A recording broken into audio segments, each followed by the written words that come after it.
Hello, everyone. It's Trish Digliotta with Tech to Elevate. I also have an awesome speaker with us today. The fabulous Shanita Young is with us and bringing us some awesome information today.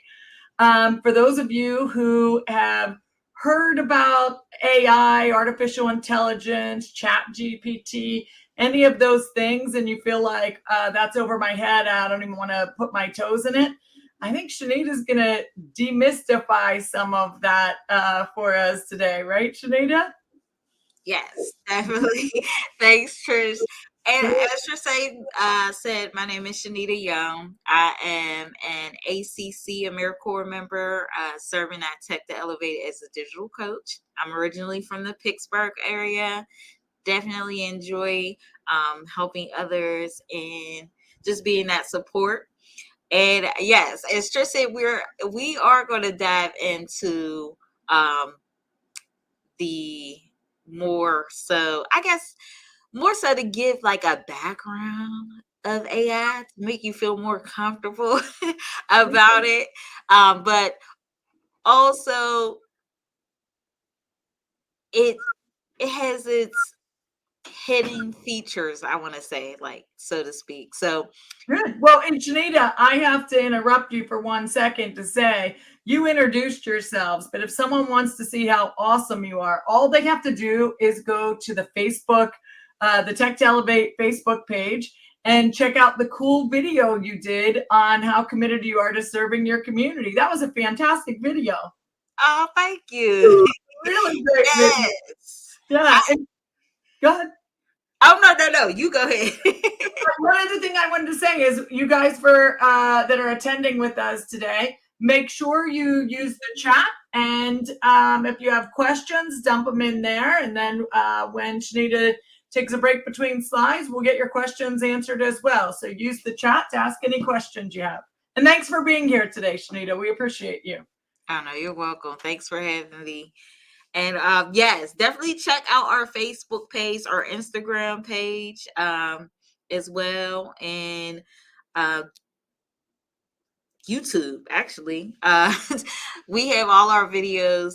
Myself and the other digital coaches with Tech to Elevate, we all participate and have our videos on those. So good. And just to get back into the AI, so we definitely wanted to acknowledge you, everybody who's attending as explorers, AI explorers. So today we definitely are going to unlock the wonders of artificial intelligence. So thank you again for joining, and we'll just start off with first, what is AI? And AI, of course, you may have already heard what it is or have an idea what it is. The artificial intelligence, which more so is a it's computer science, but it's meant to mimic the human mind, so to speak. So learning, the reasoning, um, and even problem solving capabilities. It's geared to mimic all those wonderful aspects of our human mind, so to speak. So that's more so what AI is. A lot of people find it as a mystery. Some find it as a wonder. So it's always that in between. So hopefully after today's webinar, you feel more inclined to possibly use it. If you don't already know that you may be using it in some way or sort in your life.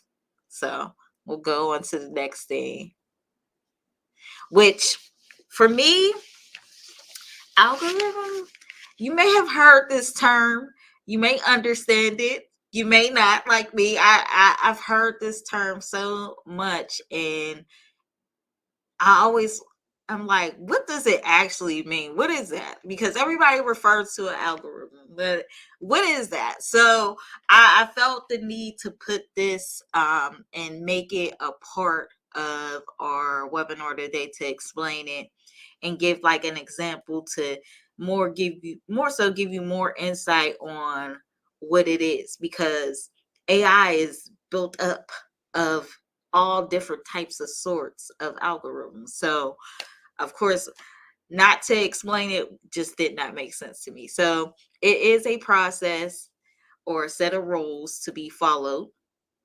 And of course, it's calculations and other problem solving operations. But of course, especially by a computer.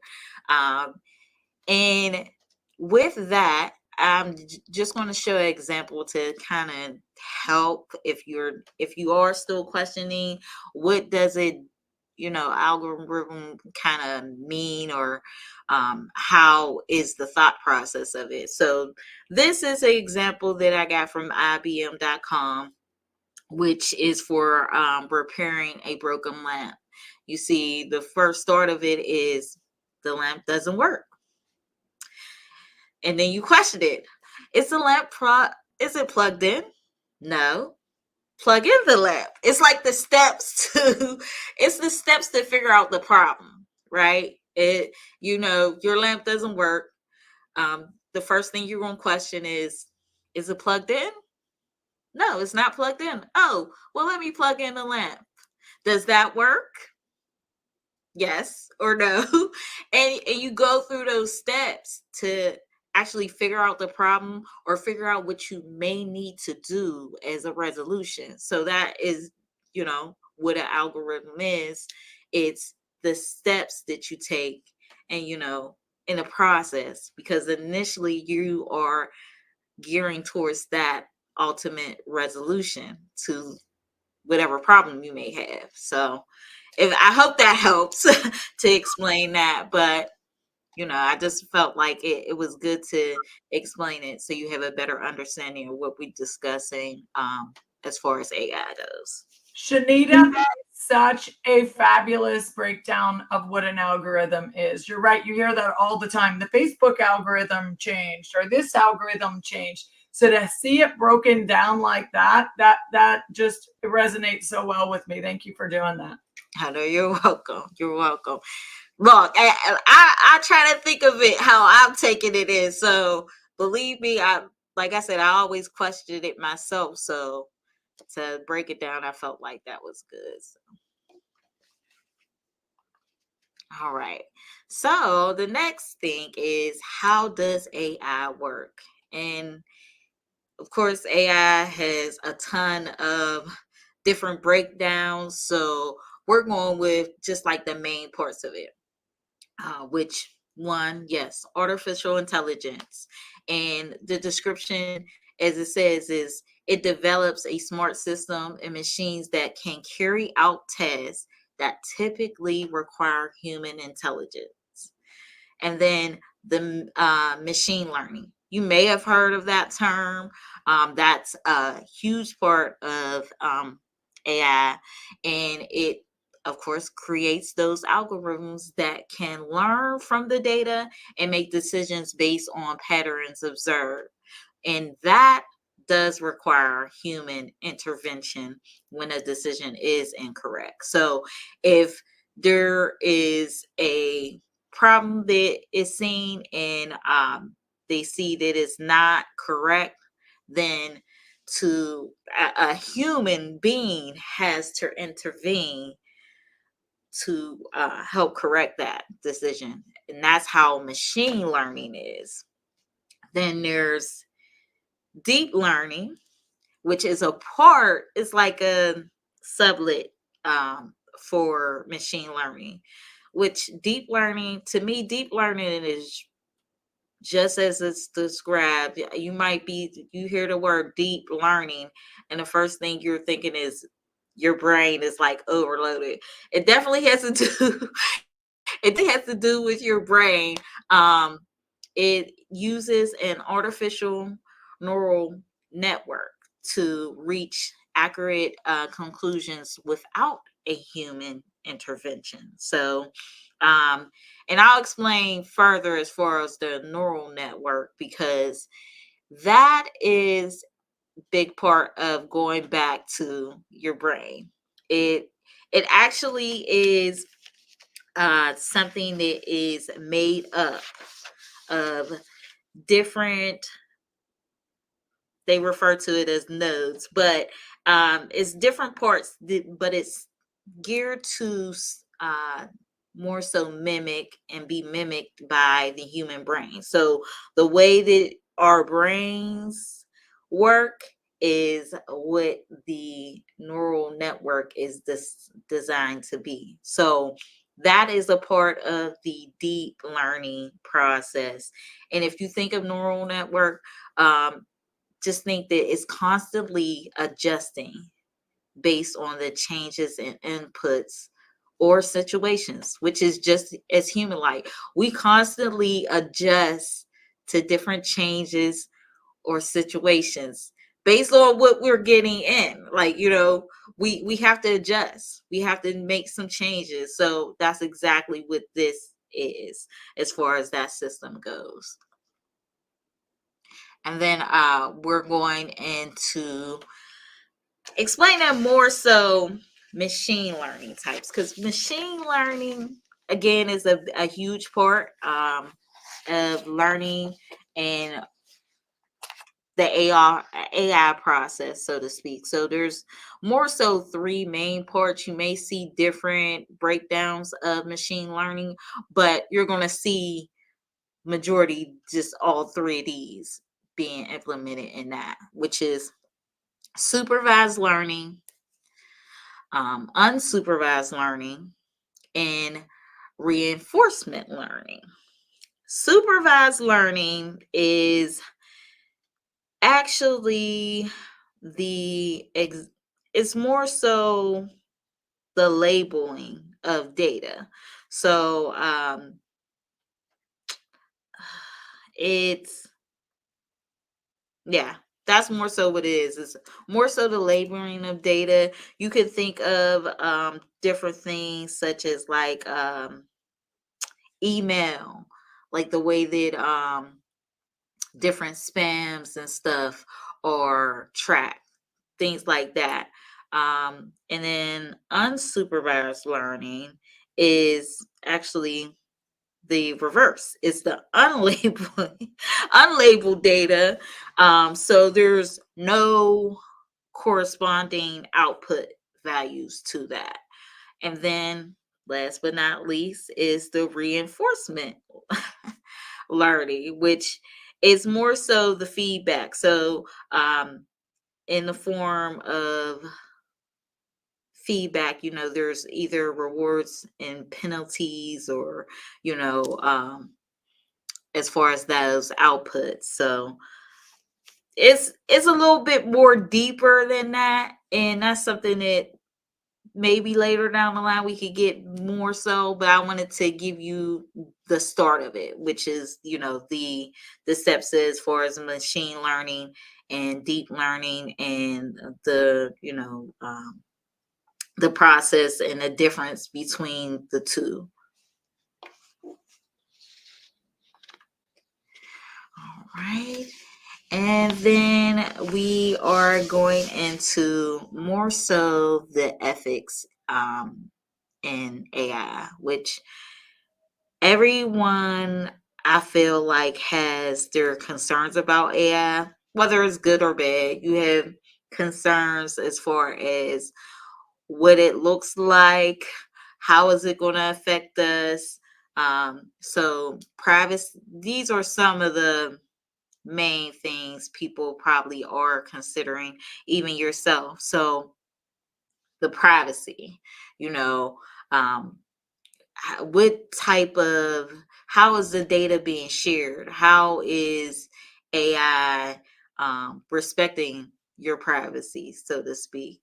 And then the transparency, of course, bias. A lot of jobs are, some jobs, I should say, I'm not going to say a lot.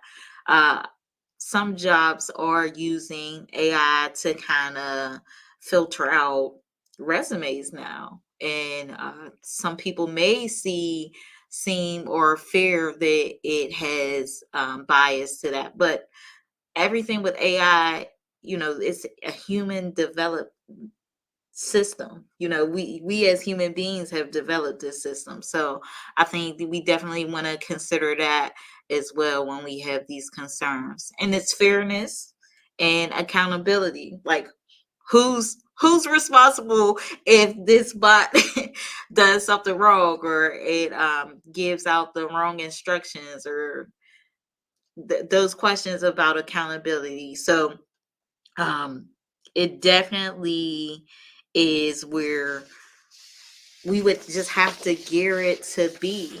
We would have to gear it to be responsible and have those ethics and any compromises it may have, but it would have to be within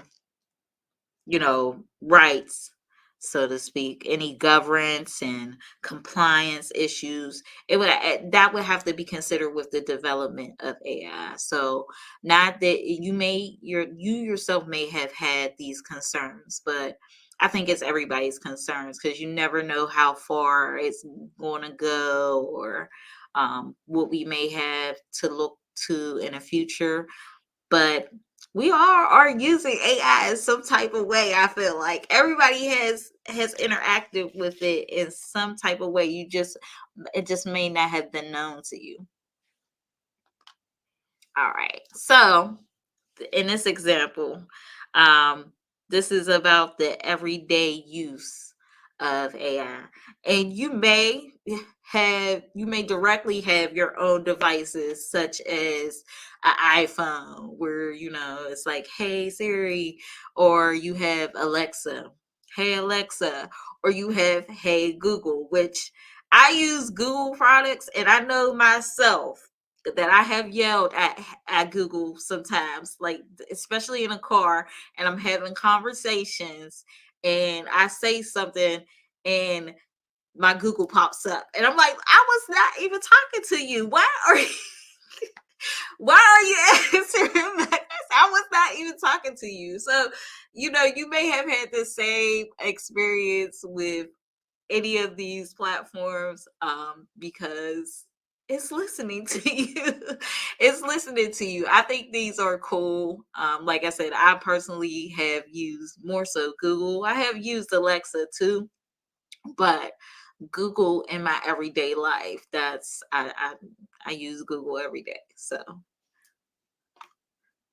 and then another thing to think about is, if you're using these type of stream applications like Netflix, of course, with AI, it's taking it's taking the input, like whatever you're selecting, different movies you may be selecting and stuff like that. It's taking that algorithm. It's taking that information, that data that it's getting from you, based on your preferences, based on your choices, I should say, based on your choices, and kind of determining what your preferences are as far as the movies you may want to watch. So you may go into your Netflix, and you could almost tell somebody else may have watched or a movie or something on your account, because the recommendations are different. I know I've had it where I'm like, oh no, who was watching my Netflix, because this is not what I watch.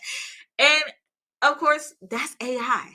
That is AI, whether or not you recognize it or not. But that is a form of AI. So you want to keep that in mind. But I feel like it's helpful. I like sometimes getting those recommendations, because it may have been movies that I had no idea even exist. So it helps us in that sense too.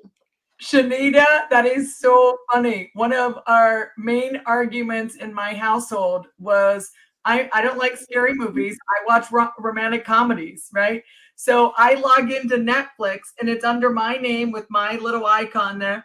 And my suggestions are all horror movies and thrillers and like documentaries on serial killers. I'm like, what's happening here? And then I told Marco, stay out of my, go create your own account. I want the mushy gushy romantic movies being suggested, not the slash 'em up thriller movies. So this is a great everyday example of how AI is working for you behind the scenes. behind the scenes. Because like I said, I know personally, I have definitely leaned on the recommendations. So whether or not you recognize that that is AI helping you with that, it is. I enjoy that part. So Yeah, I love that example. I didn't even think of that being AI, right? So that's a great example of everyday life AI. yeah, right. And another example is even Amazon. Those shopping online shopping profiles that you may have, right? They have recommendations for you too. How are they getting these recommendations? Is the question. It's AI. It's that algorithm. It's that algorithm because based on you, whatever you're searching, whatever you may have purchased, it's taking all that information, it's collecting all that data, and it initially gives you an output. So it's the input and what it's presenting out to you. It's giving you those recommendations. Like, oh, you know what? You have this too. Yeah, I was wondering about that. You get that moment. Like, oh, okay. So it definitely AI has its benefits. It definitely does. It has its benefits. And like Trish was saying, it's just a lot of things that we don't recognize that we are already introduced to AI. It just goes, it's not like head on, I guess, so to speak. It's not in your face like this is AI. No. But you look forward to different small things, the small things like these recommendations. So, right. And then the applications of AI, which is still more so how we use AI in everyday use, whether you know it or not, is being used. Definitely is being used. And after going through like this research, I start to think like, dang, well, how could we even do without it? Because it makes a lot of things easier, whether it is wrong or not. But we as human beings again are leading it, so we're responsible for uh, helping make it better, so to speak. But AI in finance, something you may not have thought about but may have thought about, um, as far as the risk management, the fraud protection, things like that. All that, as far as getting that algorithm and seeing different processes, is a big part of cybersecurity. I have to say, like, it's getting that data, understanding it, seeing what may have been wrong with it, and initially you're getting an output for a resolution to the issue. So risk management, um, fraud detection, customer service. Not that I'm particularly a good not that I particularly love that part of it. I love customer service, but as far as the virtual assistants, the chat bots, you may have experienced that. You may have liked it. You may have disliked it. Um, but that's also a part of AI, which some people probably are like, yeah, I already thought that. But I mean, it helps because sometimes if you're on the phone, if you have to be on the phone for a long period of time just to speak to a live representative, and you just have a small, quick question, and you could use those chat boxes or the virtual assistants that they had programmed to get your answer, then that's a benefit, right? That's a benefit. But sometimes you do need to talk to a live representative, which is understandable. But you know, Janita, can you give us an example of where someone would run into a chatbot? a chat box. This would be more so. if if you're online, like say if I know myself, I've ran into chat boxes or virtual assistants if I'm online with a representative and I have selected like contact us. You know, how you're looking to contact the company in regards to whatever issue you may have. To contact us, and then they give you the option like, do you want to chat, or we have the chat bot that may be able to assist you with some FAQs, so to speak.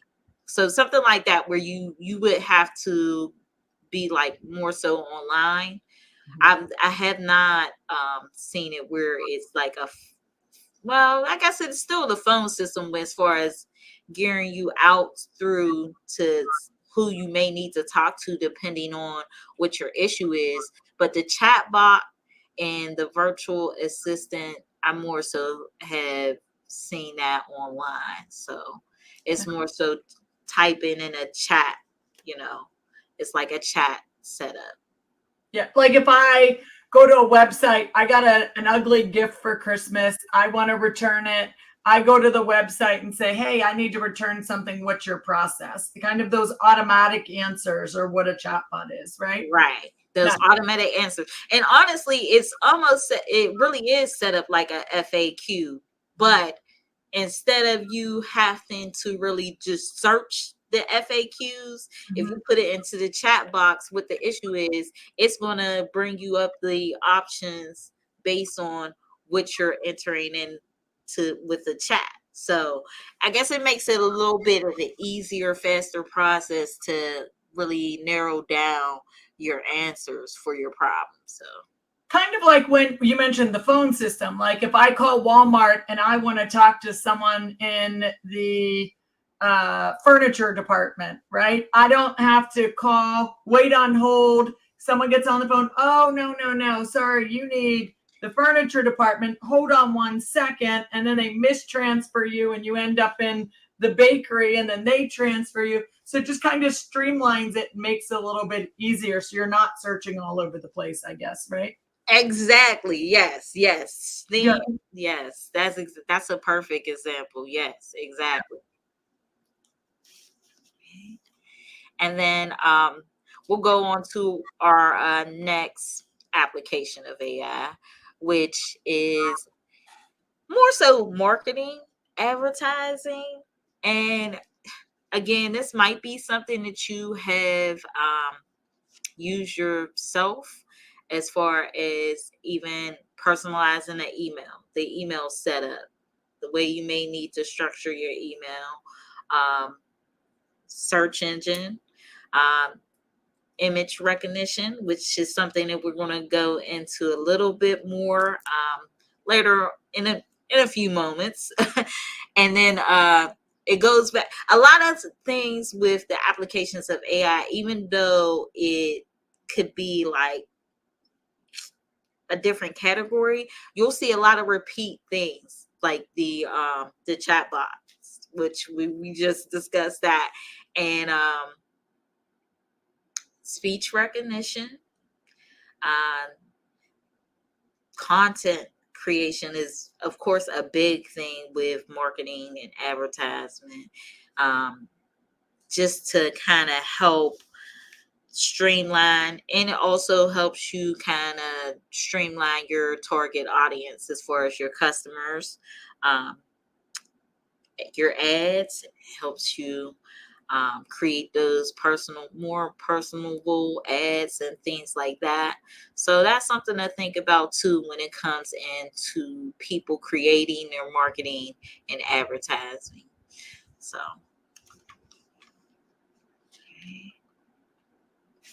AI and transportation.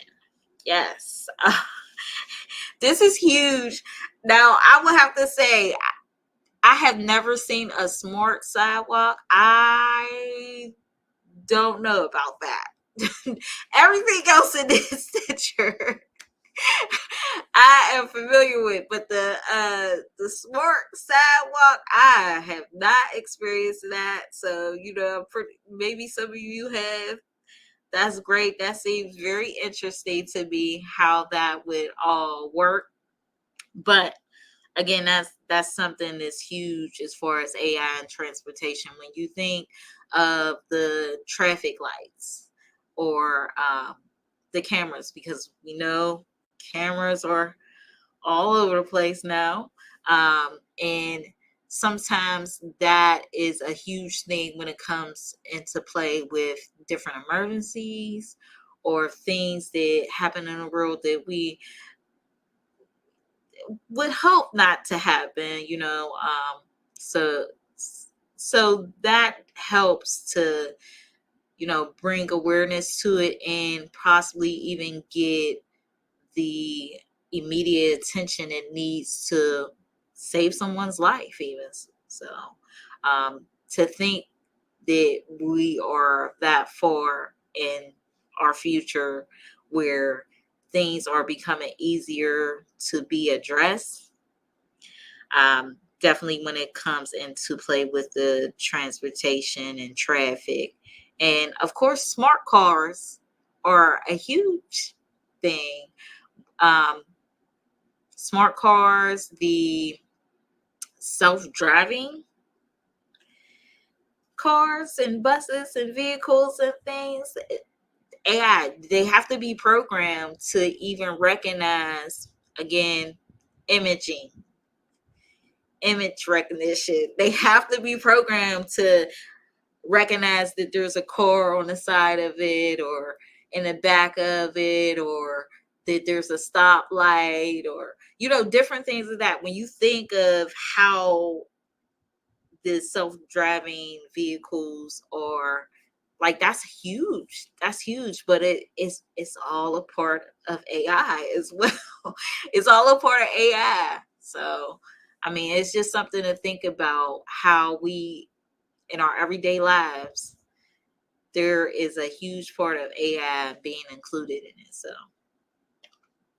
and also preventative maintenance on vehicles, even airplanes and things of that sort, to recognize that you may yourself see it in your car where it's telling you, hey, you need an oil change. Hey, you need this. Oh, this needs to be done with your vehicle. To have it tell you that without you actually having an experience where your vehicle is, its performance is bad, that's good, because it's those preventative services that you get that notification beforehand, that you need to get this attention to it. So, right. And of course, AI and entertainment. I feel like AI entertainment and gaming, huge. The visual effects, crazy, crazy. And you have a lot of people that, of course, are using AI now.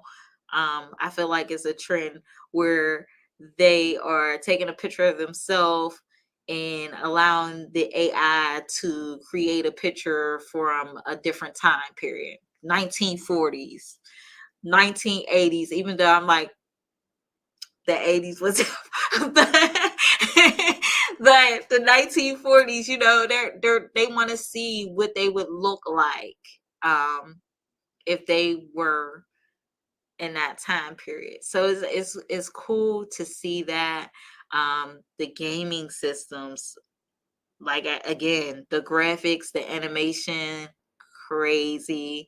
um and you have to think about the production efforts that are made to even have this be so beautiful, I'll say, is my word. The beautiful outcome of it all, and that it's available to almost anyone, so to speak, if you have those devices or um, things that you can actually use, the applications that provide that AI tool for you.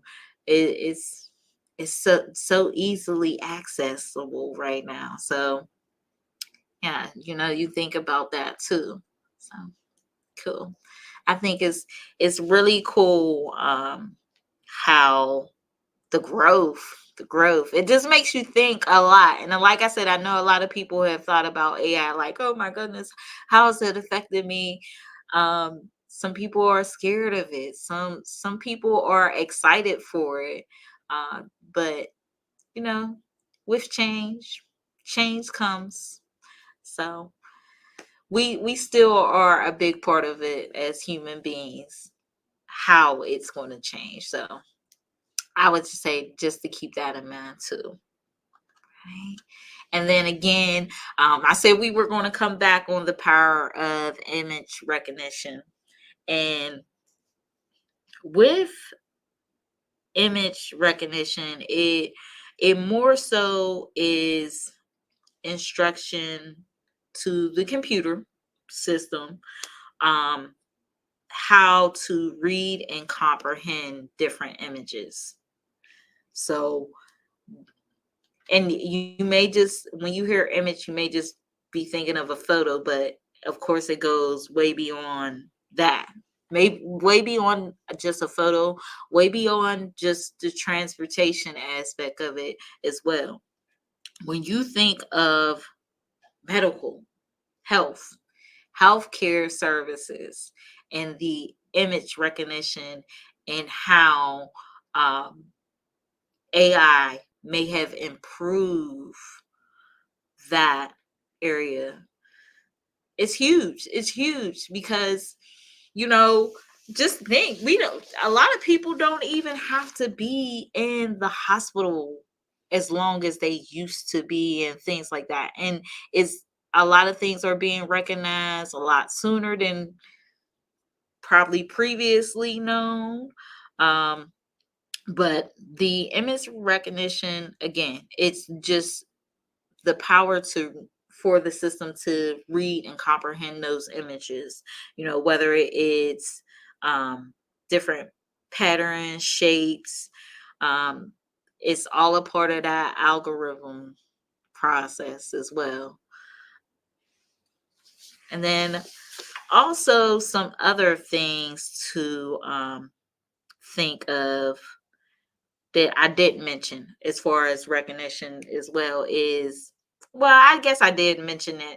That would be like with Amazon, because it's retail, to understand what people may like. I still feel like that goes into play with retail too, because based on your selections or your searches, it's still taking that, and it could come out with those recommendations for you. So that's a way, the way people shop.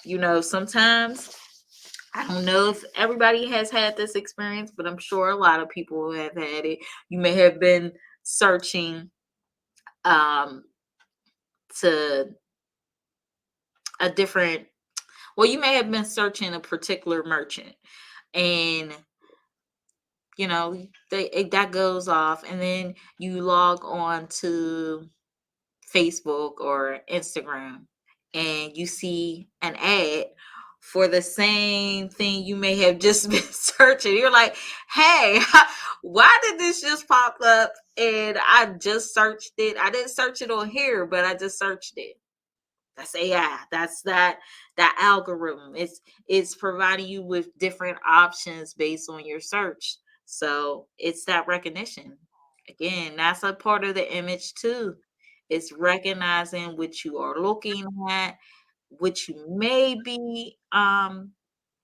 may prefer to actually have, or those recommendations. So it just helps. It really does. It just helps all around.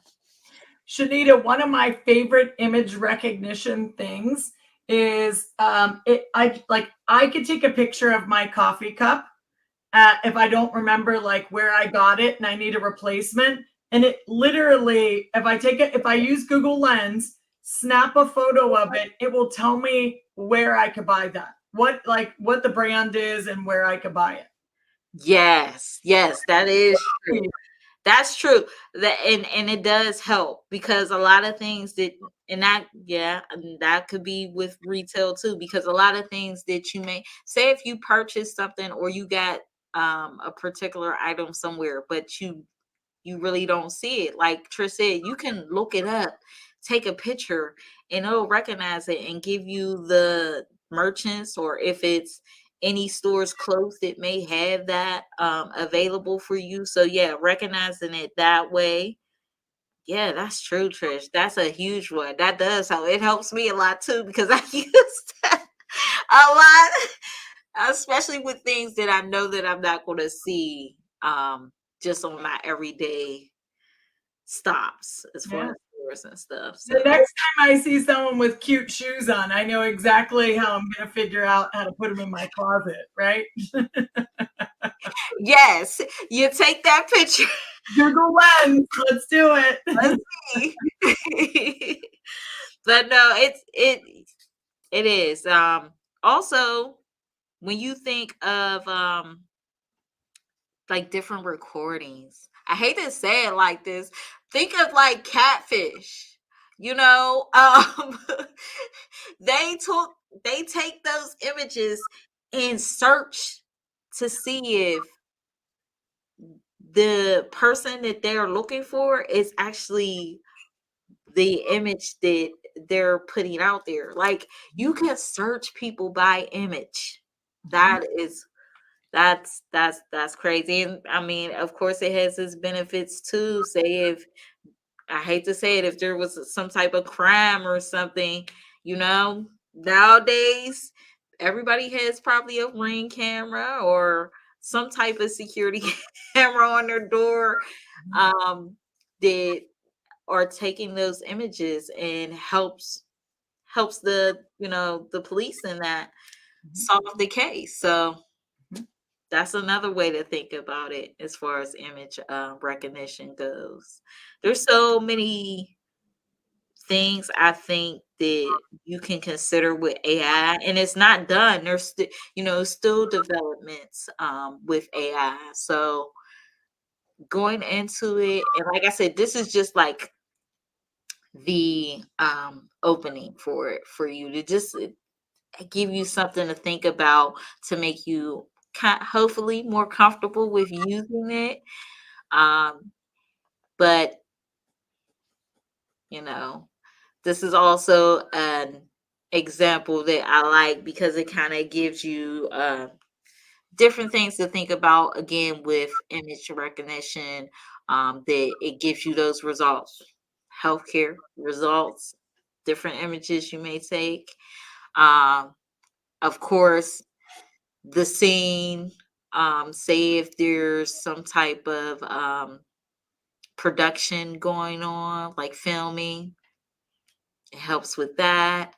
Um, enhancing the image.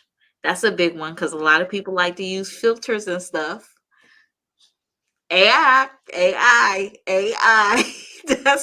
So that's a big thing, for people. They, you people love their filters and being able to change their images, detection and classification. Uh, yeah, it just it's a big thing. It's bigger than we know, and it definitely helped me doing this research for the webinar to have a better understanding myself because I didn't particularly know all the ins and outs of AI. Definitely did not. But with the research that I found with this, it's just like, wow, that's crazy, So it's something to think about for sure. Right. And we are at the end of our webinar, but of course, it would not be right if we did not end it with a quote, which from John Nesbitt, who is an American author. He provided this quote, I think it was, in the 80s, for this quote, where he said, the most exciting breakthroughs of the 21st century will not occur because of technology, but because of the expanding concept of what it means to be human. So, in in essence, to me, this means that AI is all about our human nature. It definitely is being developed based on how we are as humans, are how our mind and different thoughts and emotions and things that all that is being inputted when it comes to developing um, AI. So as we continue on this journey in this world with artificial intelligence, um, let's just continue to witness the change, and we can also become like the future architects for the change too. We don't have to just sit back and watch the change occur. If you want, you can definitely implement yourself in developing different things that may help the world of artificial intelligence.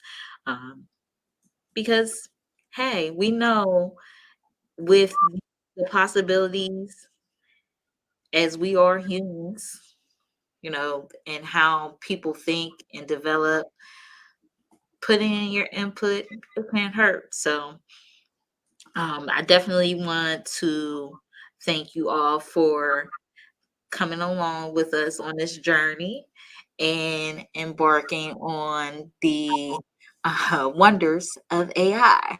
So, also, if you want to dive any deeper, of course, and have any one-on-ones or continue to participate in our workshops, again, all this is free. Our free digital coach services.